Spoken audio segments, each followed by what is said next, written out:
ಸಂತನೆಂದರೆ ಯಾರು ದಿವ್ಯತೆಯ ಅರಿತವನು, ಸಂತನೆಂದರೆ ಯಾರು ದಿವ್ಯತೆಯ ಅರಿತವನು, ಸರಳತೆಯ ಸೂತ್ರದಲ್ಲಿ ಸುಖವ ಕಂಡವನು.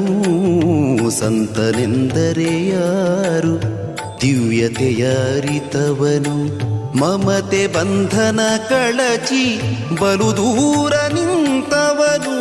ಮಮತೆ ಬಂಧನ ಕಳಚಿ ಬಲು ದೂರ ನಿಂತವನು, ಎಲ್ಲರಲ್ಲಿ ಅವನೊಬ್ಬ ಮುದ್ದು ರಾಮ.